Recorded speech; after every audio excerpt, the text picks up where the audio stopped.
사무엘하. 사무엘상에 대한 영상에서 우리는 이 책의 세 명의 중심 인물인 사무엘, 사울, 다윗을 만났습니다. 사무엘상의 문학적 구조상 먼저 사무엘이 소개되고 사울 왕의 부상과 몰락이 다윗의 부상에 대비되는 것도 보았습니다. 사무엘하는 이스라엘의 왕이 된 다윗의 삶을 둘로 나누어 먼저 성공과 복을 누리는 시절, 다음은 큰 도덕적 실패와 그로 인한 슬픈 결과를 그립니다. 그리고 잘 짜여진 결론에서는 다윗의 삶의 선과 악을 되짚어보고 그의 가문에서 나올 미래의 왕에 대한 소망을 심으며 마무리합니다. 사무엘하는 사울의 죽음으로 시작되는데요. 다윗은 자기를 죽이려 했던 장본인의 죽음을 애도하는 장문의 시로 모두를 놀라게 합니다.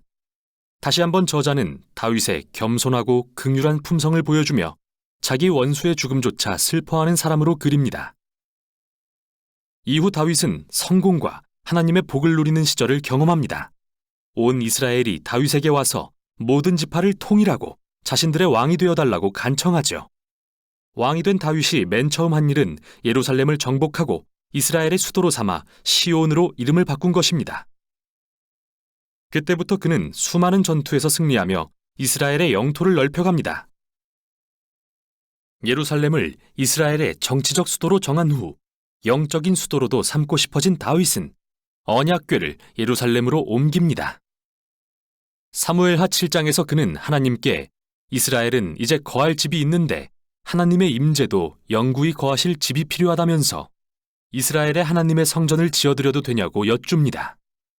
그러나 하나님은 내 생각은 고맙지만 오히려 내가 너의 집, 즉 왕조를 세울 것이라 말씀하시죠. 사무엘하 7장은 성경 전체의 줄거리를 이해하는데 핵심이 되는 장입니다. 왜냐하면 하나님께서 다윗에게 그의 왕가에서 미래의 왕이 나올 것이며 그가 이 땅에 하나님의 성전을 짓고 영원한 나라를 세울 것이라 약속하시기 때문이죠. 그리고 다윗에게 주신 메시아에 대한 이 약속은 이후 시편과 선지서들에서 더욱 발전됩니다. 또 이 왕은 하나님이 아브라함에게 하신 약속과 연결되는데 미래의 메시아의 나라를 통해 열방에 복을 베푸실 것이기 때문이죠. 그런데 하나님이 복을 베푸실 것을 약속하신 바로 이때 일이 심각하게 꼬이고 맙니다. 다윗이 저지른 치명적인 실수로 인해 우리아라는 소중한 병사가 희생됩니다. 다윗은 그의 옥상에서 우리아의 아내 밧세바가 목욕하는 걸 보고 그녀를 불러 동침하여 아이가 생깁니다. 그러자 그걸 감추기 위해 우리아를 살해한 뒤 그녀와 결혼하죠. 끔찍합니다. 다윗은 나단 선지자가 그 일을 지적하자 즉시 자신의 잘못을 인정합니다. 비탄에 잠겨 회개하고 용서를 구하자 하나님은 그를 용서해 주십니다. 그러나 하나님은 다윗의 선택의 결과는 지우지 않으십니다. 이러한 끔찍한 선택의 결과 다윗의 지방과 그의 왕국은 결단나고 말죠. 이 비극적인 이야기는 사울의 몰락과 많이 닮아 있습니다. 다윗의 아들들은 더 비극적인 방식으로 그의 실수를 되풀이합니다. 암논은 자기 여동생 다말을 성폭행하고 다말의 오빠인 압살롬은 모든 사실을 알고 암논을 살해합니다. 그 후 압살롬은 비밀리에 아버지 다윗을 권좌에서 몰아낼 계획을 세워 대대적인 반란을 일으킵니다.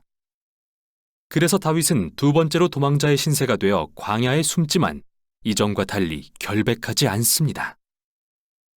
결국 반란은 다윗의 아들이 살해됨으로 끝나고 다윗의 마음은 찢어집니다. 이렇게 그는 또다시 자신을 죽이려던 자의 죽음을 애도합니다. 다윗은 말년에 왕좌를 되찾지만 비탄에 잠기고 자기 죄의 슬픈 결과로 인해 상처 입은 모습입니다. 이제 책은 잘 정리된 결어로 끝을 맺습니다. 이야기들이 연대수는 아니지만 문학적으로 정말 훌륭한 대칭 구조를 이루는데요. 바깥의 두 이야기는 다윗의 통치 초기 이야기인데 사울과 다윗의 실패를 비교하고 어떻게 그들의 잘못된 결정이 다른 사람들에게 상처를 입혔는지 보여줍니다. 안쪽의 두 이야기는 블레셋 족속과 싸운 다윗과 그의 용사들에 대한 이야기입니다. 흥미롭게도 두 부분 다 전투에서의 다윗의 약점을 들춰냅니다. 1장부터 9장에 승리하던 다윗과 반대로 이제는 남의 도움에 의존하는 연약해진 다윗을 봅니다. 결어 중앙의 두 편의 시는 다윗이 자기 인생을 돌아보며 쓴 회고록과 같은데요. 그는 은혜의 하나님이 그를 위험에서 구해주셨던 때를 기억하며 그와 그의 집안을 향한 언약의 약속에 신실하신 하나님을 찬양합니다. 두 시는 모두 영원한 왕국을 세우실 미래의 왕에 대한 하나님의 약속을 소망하며 마무리되는데, 이 시들은 하나님의 약속과 서두에 나온 한나의 시와도 연결됩니다.